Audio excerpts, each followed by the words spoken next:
Muy buenos días, soy Marcela Vélez y desde Londres comento con ustedes las noticias que deben saber para comenzar el día. Bienvenidos a Primer Click de Diario Financiero. Muy buenos días, es lunes 9 de junio, bienvenidos a Primer Click. Las delegaciones de Estados Unidos y China se reúnen en Londres. Las cifras que publica Beijing decepcionan y la violencia, el mayor riesgo político y la tecnología se toman los titulares.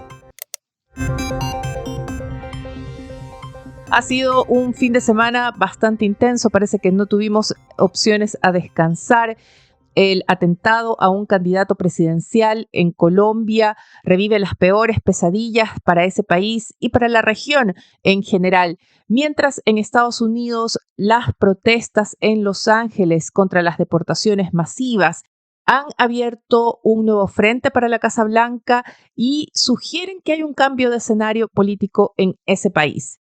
Pero dejemos el tema político hacia el final, revisemos qué está pasando en los mercados a esta hora. Tenemos a los índices sin una dirección muy clara.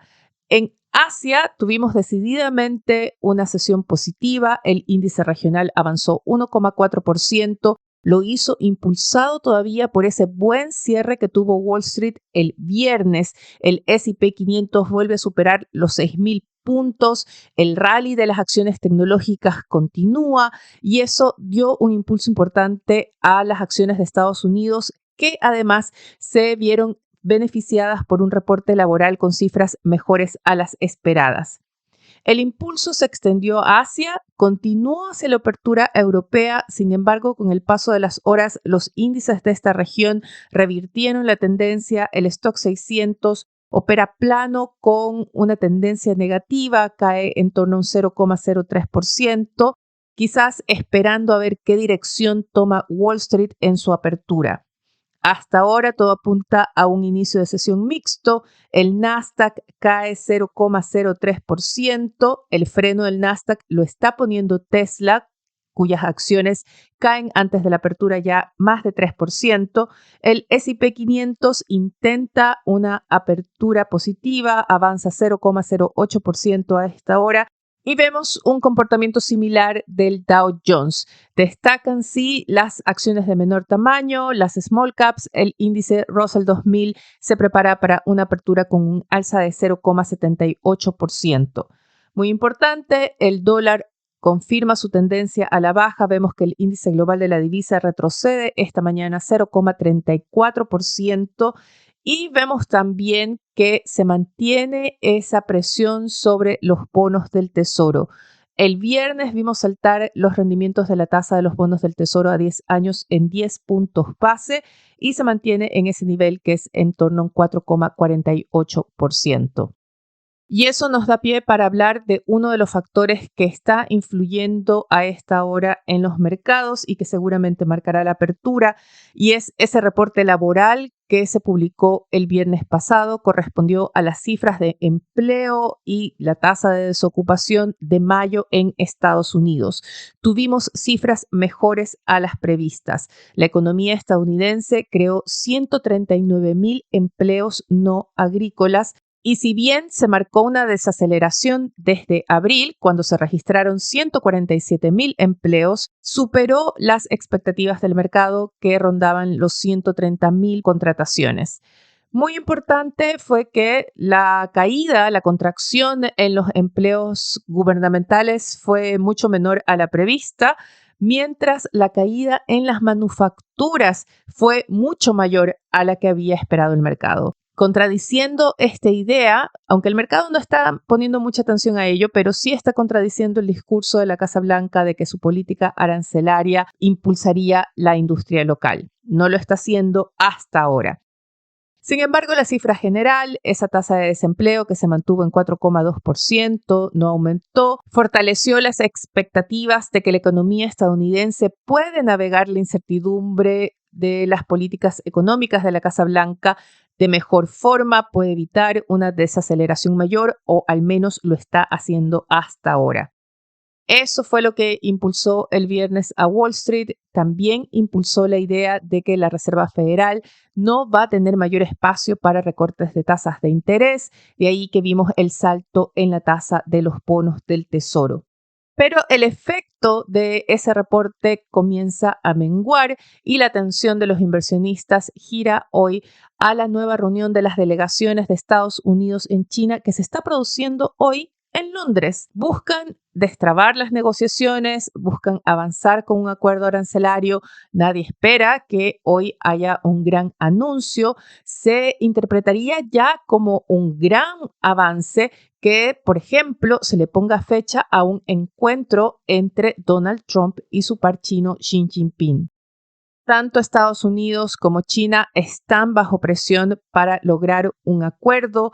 Para la Casa Blanca, para Donald Trump, se le está agotando el plazo de esa tregua de 90 días para la entrada en vigor de las tarifas recíprocas y que era un periodo en el que prometió cerraría varios acuerdos comerciales. Hasta ahora no hay ninguno en concreto, más allá de ese protocolo de acuerdo con Reino Unido.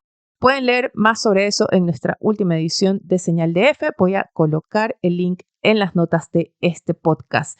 Para China, la presión llega desde el lado económico. Las cifras que publicó Beijing esta mañana revelan una fuerte caída en las exportaciones a Estados Unidos. China reportó una caída de 34% en sus envíos a ese país durante mayo, una clara consecuencia de la política arancelaria de la Casa Blanca. Se trata de la mayor caída en las exportaciones a Estados Unidos desde 2020. Sin embargo, el aumento de las exportaciones a otras regiones le permitió a China reportar todavía un crecimiento de sus envíos durante mayo. Sí hubo una desaceleración, las exportaciones crecieron 4,8%, se esperaba una cifra en torno a 5% y en abril la cifra fue de 8,1%. Y aunque no ocupa los titulares, sí debería preocupar lo que fue la mayor sorpresa del reporte y fue esa contracción de 3,4% en las importaciones chinas en mayo. Ya en abril se había reportado una caída de 0,2% que generó cierta alarma. El mercado esperaba nuevamente que haya una contracción, pero menos de 1%. Bueno, fue de 3,4%. No solo eso, fue acompañada de una nueva caída en la inflación, una contracción. China reportó una tasa de inflación negativa de 0,1%. Se trata de la cuarta contracción consecutiva, confirmando de alguna forma ese escenario de deflación ante las dificultades de Beijing para impulsar el consumo interno. Revisemos ahora la agenda que tenemos para la semana porque la inflación va a ser el gran tema. Ya recibimos las cifras de China. Esta semana tendremos también las cifras de Estados Unidos, clave en esas expectativas de que quizás es una economía con mayores presiones inflacionarias, con una desaceleración menor a la que se había pensado y por lo tanto con más restricciones para que haya recortes de tasas de parte de la Reserva Federal. También tendremos cifras de inflación en la región. Colombia, Brasil, Argentina publican sus cifras de mayo esta semana. Comienza México, que reporta hoy. Otro de los grandes temas de esta semana va a ser la presión que existe sobre los gobiernos de parte de los inversionistas, de los compradores de bonos. El Tesoro estadounidense sale a probar el apetito del mercado con 2 colocaciones de deuda. El miércoles con papeles a 10 años y el jueves una colocación por $22,000 millones en bonos a 30 años. Llamará la atención especialmente esta última operación. Recientemente, colocaciones de deudas de largo plazo de gobiernos como Japón, como Reino Unido, también con altos niveles de deuda, han tenido una demanda menor a la prevista. Ya pasó algo similar con una colocación de deuda estadounidense, así que se va a poner mucha atención a cómo reaccione el mercado de bonos a estas nuevas operaciones del Tesoro. Y fuera de ello, el otro gran tema de esta semana es la tecnología. Vamos a escuchar a los CEOs de grandes empresas. Ya esta mañana tuvimos declaraciones del CEO de Nvidia, Jensen Huang, en conversación con el primer ministro británico Keir Starmer. Dan así inicio a la London Tech Week. Este será un evento que va a ser seguido por uno similar realizado en París, la Viva Tech, una conferencia con la que París busca atraer inversionistas para sus ecosistemas, sobre todo de inteligencia artificial, algo similar busca Reino Unido. Así que vamos a escuchar mucho a los CEOs, vamos a escuchar promesas quizás de inversiones. Y también fuera de estas conferencias tenemos noticias de grandes tecnológicas. Apple inicia hoy su conferencia anual de desarrolladores. No se esperan, o la verdad es que en los últimos eventos ha decepcionado con sus anuncios, así que sería una sorpresa positiva si en esta conferencia logra convencer de sus avances en inteligencia artificial.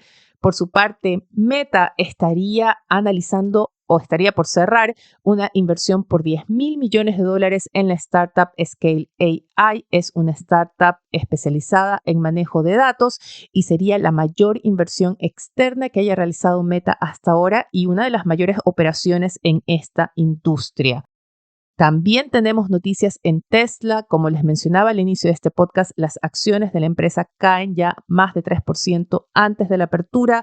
Es víctima de bajas de recomendación de parte de inversionistas, en parte por sus proyectos que han decepcionado, sobre todo la línea de lanzamiento de esos taxis autónomos, pero también en señal de las presiones políticas que enfrenta esta firma debido al conflicto, ya no conflicto, sino al quiebre decidido entre Donald Trump e Elon Musk.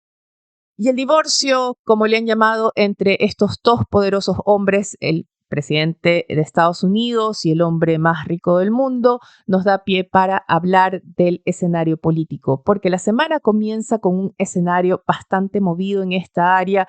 En Estados Unidos se cumplen 3 días de protestas en Los Ángeles. Fueron protestas que iniciaron de forma pacífica en rechazo a las deportaciones masivas, varias acciones de la policía migratoria, varias redadas, y esto provocó manifestaciones, provocaron marchas que fueron permitidas por la policía, por el gobierno local y estatal de California. Sin embargo, hubo algunos desmanes por las noches y la Casa Blanca envió a 2.000 miembros de la Guardia Nacional.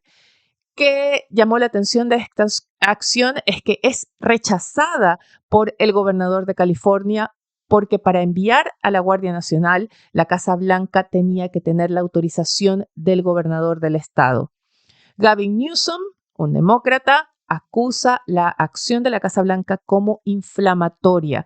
La policía de California también acusa, o la alcaldesa de Los Ángeles acusan que desde la llegada de los militares se creó un ambiente mucho más incendiario, se han producido hechos de violencia durante la noche y el gobernador acusa que la Casa Blanca violó la soberanía o los poderes del estado de California, amenaza con que va a denunciar ante las cortes a Donald Trump. Por su parte, la Casa Blanca más bien amenaza con enviar al ejército a California, acusando que Los Ángeles ha sido invadida por criminales e inmigrantes ilegales. Lo que está pasando en California está abriendo un nuevo frente para la Casa Blanca, está abriendo también un nuevo distanciamiento con el ala más liberal entre quienes apoyaban a Donald Trump, específicamente millonarios de Silicon Valley. Se pueden leer en sus declaraciones, en sus cuentas de redes sociales, cómo se ven muy conflictuados con lo que están haciendo con la represión a las protestas en California, pero también con la forma en que se están realizando estas deportaciones masivas. Así que puede que varios de ellos, si no todos, sigan los mismos pasos de Elon Musk y hay un quiebre con la administración de Trump, una administración que ellos mismos llevaron al poder. Finalmente, pongamos la mirada en la región, donde nos vemos sacudidos por las noticias del atentado sufrido por el senador y candidato presidencial Miguel Uribe Torpay. Él sufrió disparos durante un mitin político el sábado, salió de la operación, pero se encuentra todavía en estado crítico. Hoy sería formalizado uno de los acusados del atentado, un joven sicario de apenas 14 años. Ya hay denuncias de problemas durante la investigación. Por ejemplo, habría desaparecido el teléfono móvil que tenía el joven detenido al momento de su aprehensión. Hay varias teorías, no hay una versión clara sobre cuál habría sido el motivo del atentado, quién estaría detrás de este, pero, por ejemplo, el presidente Gustavo Petro denuncia que sus hijos y los hijos de varios miembros de su gabinete habrían sufrido también amenazas de muerte. El caso revive los fantasmas de un pasado de violencia política para Colombia y ensombrece en general el panorama político para la región. Hace 2 años tuvimos el asesinato de un candidato presidencial en Ecuador, Fernando Villavicencio, en momentos en que se alerta sobre el poder y expansión del crimen organizado en la región. Antes de despedirme, quiero comentar con ustedes los titulares de Diario Financiero. El principal recoge un estudio que revela que el fisco ahorraría $1.400 millones si el ausentismo en sus filas fuera similar al sector privado.